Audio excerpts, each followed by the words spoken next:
Olá, pessoal! Hoje estamos aqui para um novo assunto, só que de química, um novo assunto que é cálculos químicos.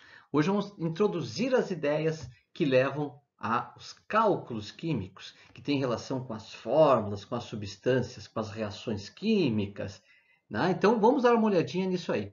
Para começar a nossa história, tá? Tu já te inscreve no canal, já dá um likezinho, já dá, vai ser tri, vai ser tri, vai ser tri.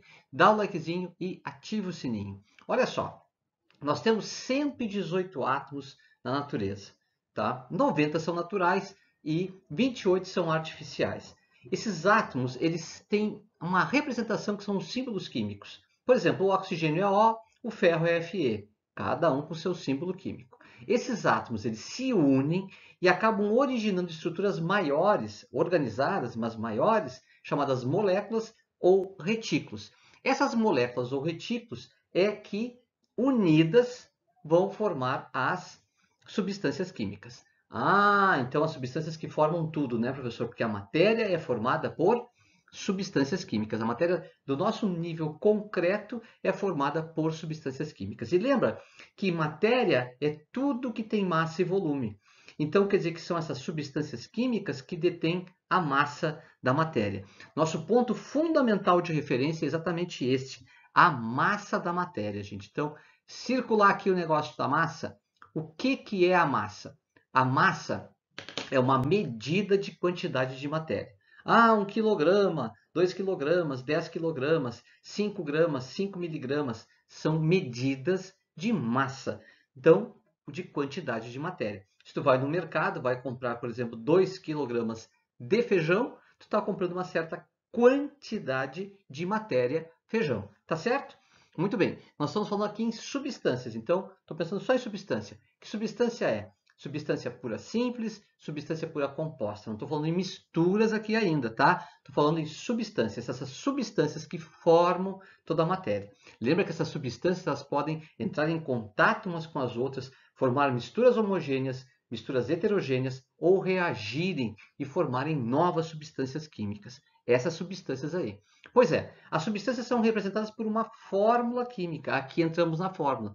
A fórmula química ela vai apresentar os símbolos dos elementos formadores da substância. Por exemplo, cloreto de sódio, NaCl, sódio e cloro, os dois elementos formadores da substância cloreto de sódio. Pois é, essas substâncias químicas têm uma fórmula, mas a fórmula ela é muito importante para nós, porque ela diz muito mais do que a gente pensa. Sabe por quê? Porque cada fórmula representa uma certa massa.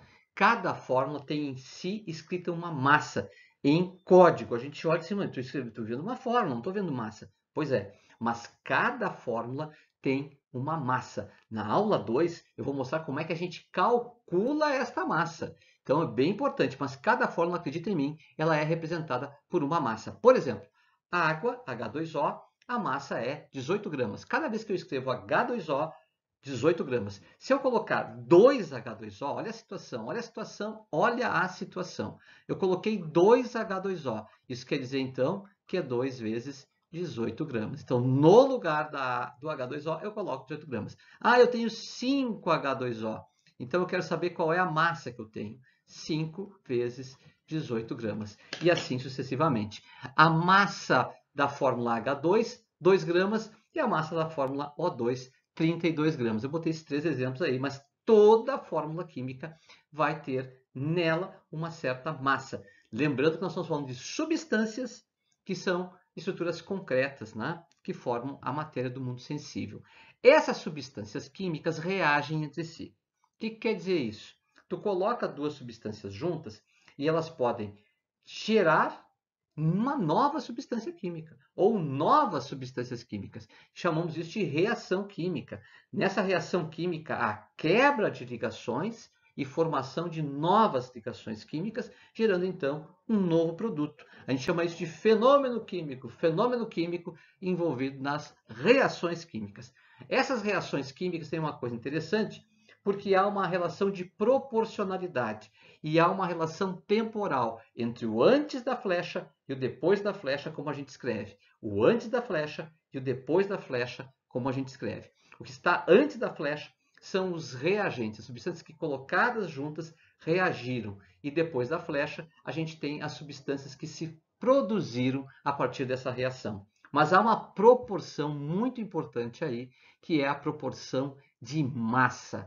Ou seja, a lei de Lavoisier tem que ser respeitada nas reações químicas comuns, como essa que eu coloquei aí, tá? Água gerando gás hidrogênio e gás oxigênio. Então, uma das coisas importantes aqui, ó, que eu deixei para colocar, deixei até um espacinho, é o estado físico, né? A água líquida formou o hidrogênio gasoso e o oxigênio gasoso, para a gente entender que isto é matéria mesmo. Dani, qual é a proporção de massas que tem? Bom, presta atenção. A gente tem na reação química um antes e um depois. Né? Antes eu tinha o quê? Água. E depois o que eu tenho? Ah, olha lá, ó. Depois, olha na equaçãozinha lá. Depois eu tenho hidrogênio e oxigênio, ou seja, eu tinha uma substância líquida e transformei ela em duas substâncias gasosas. O Dante falou que existe a proporção de massa. Sim, quer ver? Ó? Eu vou pegar no antes, aqui no antes, tá? E vou fazer um cálculozinho. 2 vezes H2O. Ah, Dani, mas 2 vezes H2O é 2 vezes 18. E 2 vezes 18 dá quanto? 36 gramas. Ah, é verdade que a massa da fórmula da água é 18 gramas, né? Exatamente. Vamos ver depois. Depois, como é que fica depois? Nós temos uma soma, né? Ó, uma adição de hidrogênio e oxigênio. Então, vamos pegar 2 do hidrogênio, tá? 2 do H2, somado com 1 do O2. Ah, mas o H2, professor, o H2 está ali do ladinho, ó, do ladinho ali, ó, olha do ladinho ali, ó. H2, 2 gramas, então 2 vezes 2. Mais, ó, o oxigênio quanto é? O oxigênio é 32. 1 vezes 32. Se eu pego e somo isso, opa, professor, vai dar 4 gramas mais 32 gramas. Mas 4 mais 32 deu quanto?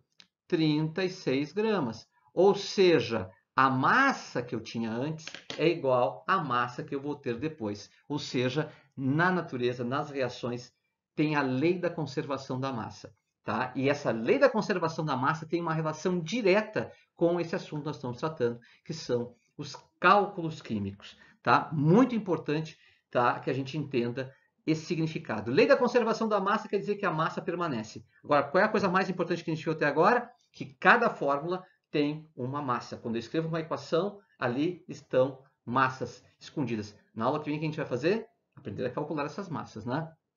Perfeito, através da fórmula, tá? Através da fórmula. Ah, vai ser mágica isso, tá? Agora, olha só, tem dois conceitos fundamentais, antes da gente encerrar nossa primeira aula, que é o conceito de mol. O mol é uma unidade física, é uma das 7 unidades fundamentais da física, e é uma unidade muito importante para nós aqui na química, tá? O que é um mol? Um mol é uma massa de determinada substância.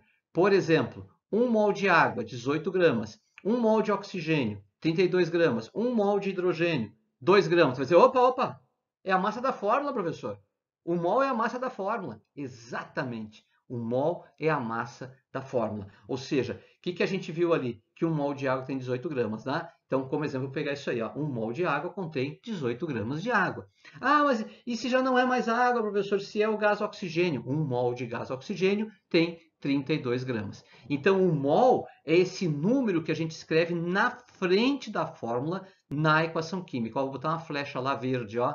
Tá vendo a flecha verde? Na frente do 1, o oxigênio tem o 1, né? Ó, aqui, ó, no frente do hidrogênio tem o 2. E na frente da água tem o 2. O que é isso aqui? Isso aqui é um mol. Ah, professor, olha só onde o mol aparece, tá? E aparece em outros lugares também, mas vamos lá, vamos começar por aí, tá? Certo? Então, o mol é uma massa, tá? E é a massa da fórmula. Se a aula que vem a gente vai aprender a calcular a massa da fórmula, a gente vai aprender a calcular também, então, a massa do mol. Perfeito. Tá? Lembra que o mol é uma unidade muito importante aqui para nós. E existe uma massa que está relacionada ao mol, não é isso? Como é que a gente chama essa massa? Massa molar. Gente, sempre que falar em massa molar, presta atenção, é importante que a gente entenda que a massa molar é também essa massa da fórmula. Ou seja, tudo cai em cima da fórmula. Tudo cai em cima da fórmula. tá? A massa de 1 mol, medida em gramas, é claro, tá? É a chamada massa molar. Por exemplo, olha só, 18 gramas por mol é a massa molar da água. Olha o que está escrito em cima, 1 mol de água contém 18 gramas de água. Praticamente a mesma coisa, ou seja, há uma inter-relação cíclica entre o mol e a massa molar. O que é o mol? O mol é a massa molar. O que é a massa molar? É a massa em gramas de 1 mol. Ah, que legal, né? E assim a gente começa a desvendar alguns mistérios dos cálculos químicos. Tá bom? Pessoal, espero que tenham aproveitado, entendido a ideia de que uma fórmula corresponde a uma massa e que existem duas unidades importantes nos cálculos químicos, que são o mol e a massa molar. Tá bom? Grande abraço e se chegou até aqui, dá o likezinho, tá? Grande abraço e até nosso próximo encontro, tá bom? Até lá!